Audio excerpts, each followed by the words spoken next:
Oke, selamat siang semuanya. Perkenalkan saya Henry, saya dari kelas 214.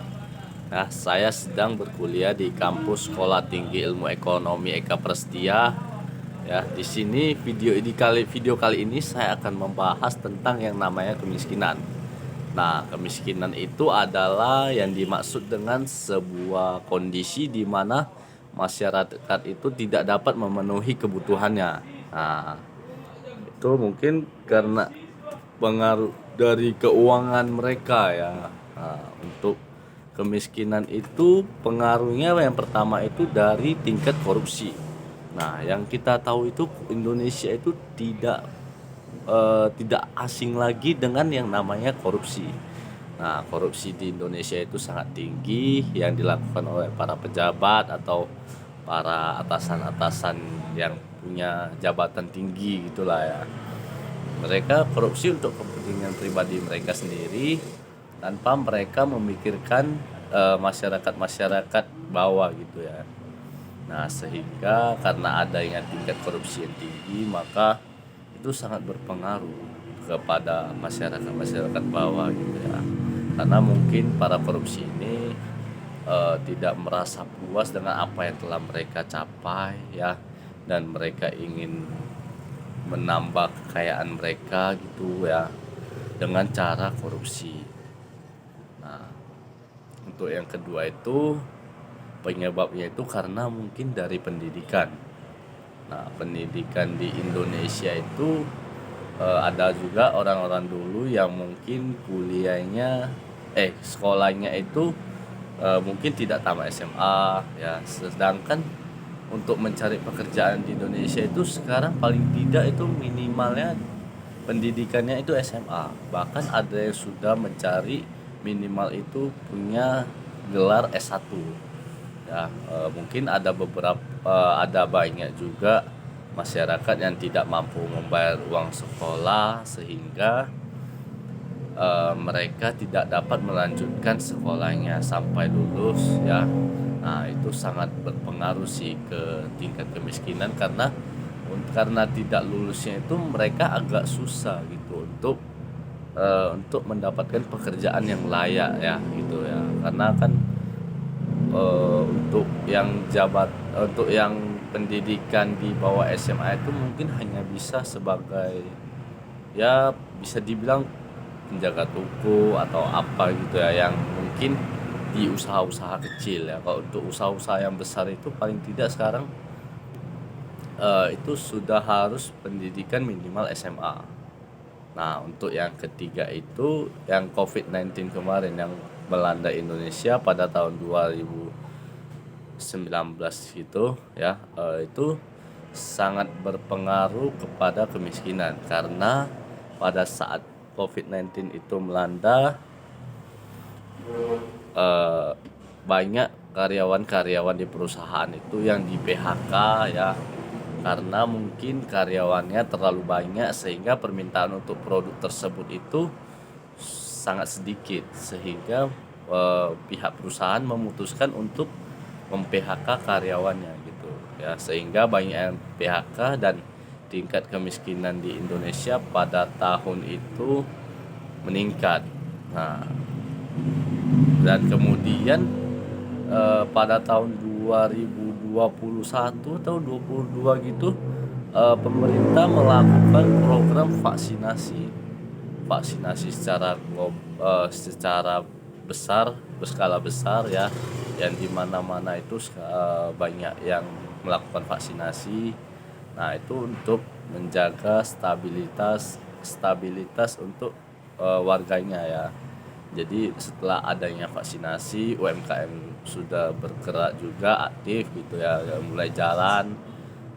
Perekonomian Indonesia itu semakin normal gitu ya, dan sampai sekarang itu UMKM di Indonesia itu sudah aktif dan banyak juga orang-orang yang kemarin berdampak PHK itu sekarang sudah bekerja ya. Jadi tingkat kemiskinan di Indonesia itu sudah semakin menurun ya.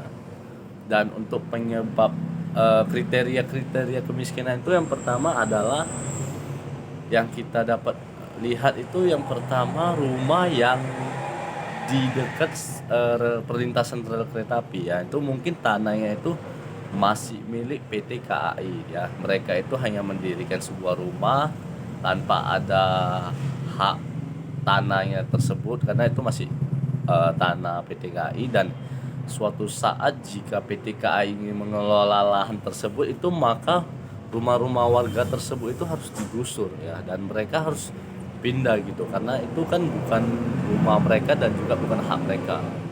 Nah, itu tingkat kemiskinan itu karena saking mungkin mereka tidak mampu ya, mereka terpaksa tinggal dekat rel kereta api ya gitu ya. Nah, kriteria yang kedua itu sumber daya air. Mungkin di beberapa daerah itu ada yang sumber airnya itu tidak ada ya. Kalau untuk di daerah kota-kota besar mungkin ada PAM atau ada sumur bor gitu ya.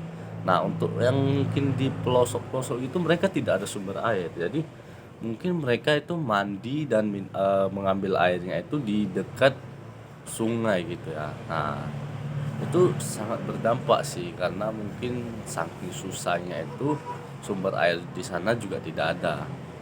Untuk yang ketiga itu ada di lampu. Nah, ada juga di daerah pelosok yang masih belum ada lampu, sehingga kemarin program yang dilakukan oleh pemerintah itu yaitu memberikan subsidi kepada rumah-rumah atau orang-orang yang berdampak kemiskinan itu ya, yang lampunya itu kalau nggak salah 900 watt itu akan diberikan subsidi listrik oleh pemerintah. Nah, itu sangat bagus sih program itu.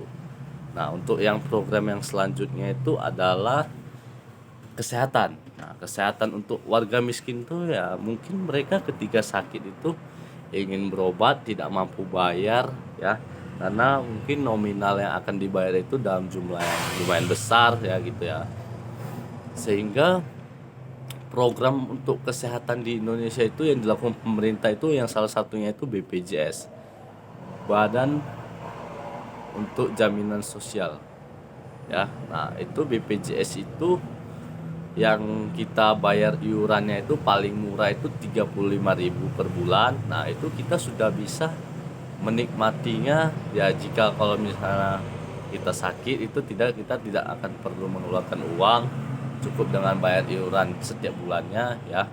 Nah, itu sangat bagus sih menurut saya ya. Nah, untuk kriteria yang terakhir itu ada di tempat pembuangan air besar ya, atau toilet gitu ya. Ada di beberapa daerah yang mungkin eh, mereka itu tidak ada tempat pembuangan air besar atau air kecil ya. Jadi mereka biasa membuang air besar dan air kecilnya itu di sungai gitu ya. Bahkan karena kemiskinan itu mereka tidak ada toilet ya. Jadi pemerintah mungkin ada mendirikan beberapa toilet juga di mungkin di daerah-daerah jalan tertentu gitu ya, mungkin diketahui pemerintah itu tidak ada toilet umum. Nah, jadi bahkan mereka yang kemiskinan itu saking gak ada toiletnya, mereka juga mandi BAB dan buang air kecil itu di sungai gitu ya. Nah, itu kan sangat setia gitu ya. Yang kedua yang akan saya bahas itu yaitu tentang otonomi daerah. Yang kita ketahui itu kewenangan dari pemerintah daerah itu diberikan oleh pemerintahan pusat untuk pemerintah daerah mengatur dan mengurus daerahnya tersebut sendiri ya. Nah, yang baru-baru kita dengar beritanya itu yaitu di Lampung. Infrastruktur jalan di Lampung itu sangat rusak, parah. Bahkan mungkin mereka sudah menerima dana bantuan dari pemerintahan pusat, tetapi mereka tidak memperbaiki infrastruktur di kota tersebut ya. Jadi kemarin Pak Jokowi langsung meninjau langsung di lokasi, bahwasannya infrastruktur di jalanan di kota tersebut itu memang hancur sih ya. Jadi itu mungkin uangnya itu mungkin dikorupsi atau gimana untuk kepentingan mereka sendiri ya. Nah, itu seharusnya tidak boleh sih, karena kan sudah diberikan kewenangan oleh pemerintahan pusat kepada pemerintahan daerah untuk mengelola dan mengelola infrastrukturnya itu ya malahan uangnya itu dibuat untuk korupsi, untuk kepentingan mereka sendiri ya.